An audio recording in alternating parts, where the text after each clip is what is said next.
कोई मेरे से सवाल करे कि आप प्रधानमंत्री होते तो क्या करते, मुझे प्रधानमंत्री बनना नहीं है, चुनाव लड़ना नहीं है, पर एक आम आदमी की हैसियत से कोई मुझसे पूछे कि आप प्रधानमंत्री होते तो क्या करते, मैं प्रधानमंत्री होता तो केवल 3 काम करता, सिर्फ 3 काम।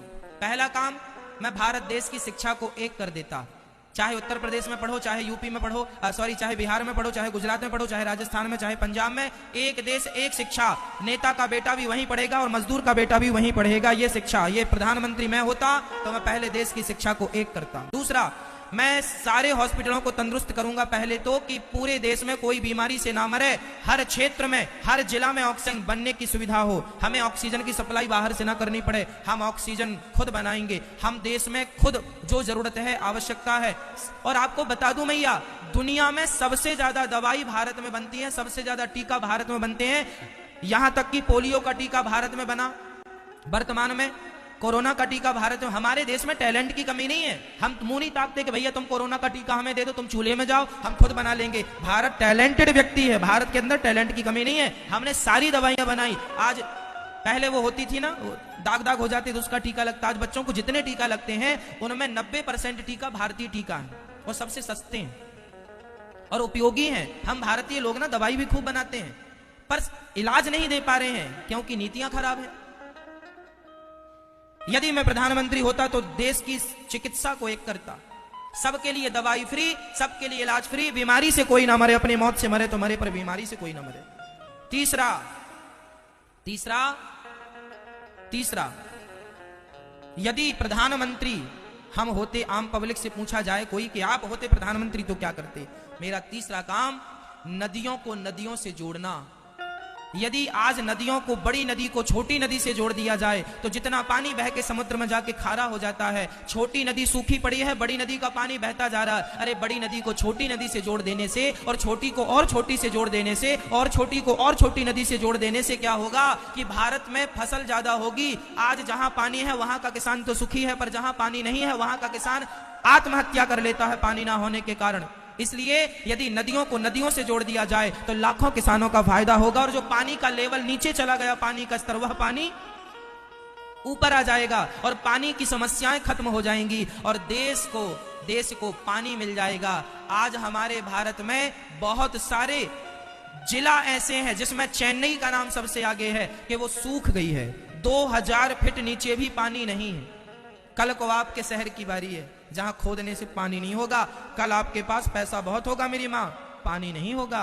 आज 20 रुपए लीटर पानी बिकता है और अच्छा पानी 50 रुपए लीटर बिकता है। वो दिन दूर नहीं जब 1000 रुपए लीटर पानी बिकेगा। यदि आज नहीं जागे, नदियों को नदियों से नहीं जोड़ा, पानी नहीं बचाया, तालाबों का संरक्षण नहीं किया, तो वो दिन दूर नहीं जब 1000 रुपए लीटर तुम पानी पियोगे और तुम्हारी औलाद तुम्हें गाली देगी कि हमारे देश के हमारे माँ बाप ने क्या किया, पानी तक नहीं बचाया। आने वाला भारत प्यासा रहेगा यदि आज नहीं जागे तो।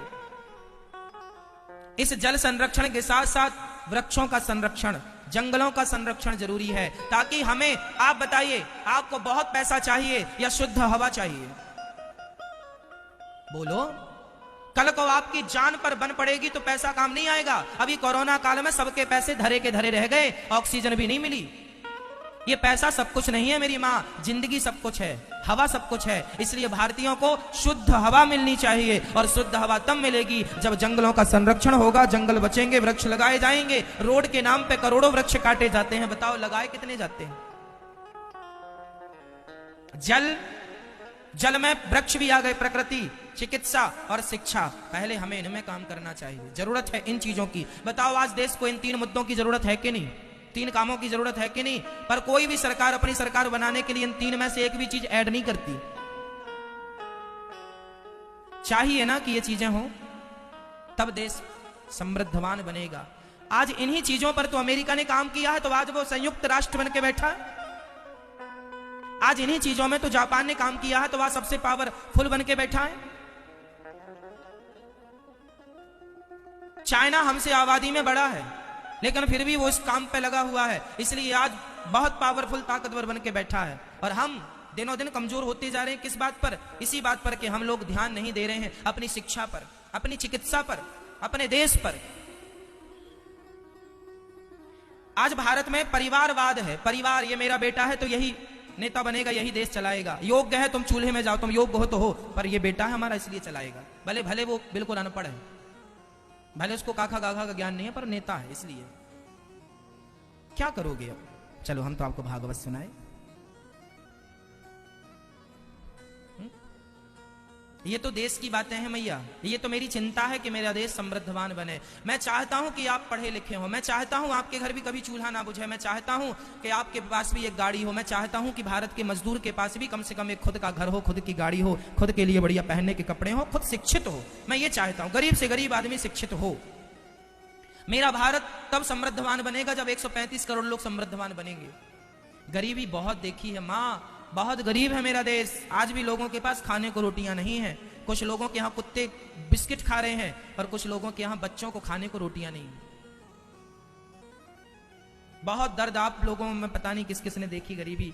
मैंने बहुत नजदीक से देखी है, मैं बहुत करीब से जानता हूं गरीबी का दर्द क्या होता है। इसलिए मुझे चिंता रहती है कि कब मेरा देश, सबके घर में कब गाड़ी होगी, सबके घर में कब खुद का घर होगा, सबके घर की खुद की छाया, खुद का सब कुछ होगा, सब सुखी हो, समृद्धवान। सर्वे भवन्तु सुखिनः सर्वे सन्तु निरामया, सब सुखी रहें, सब निरोगी रहें।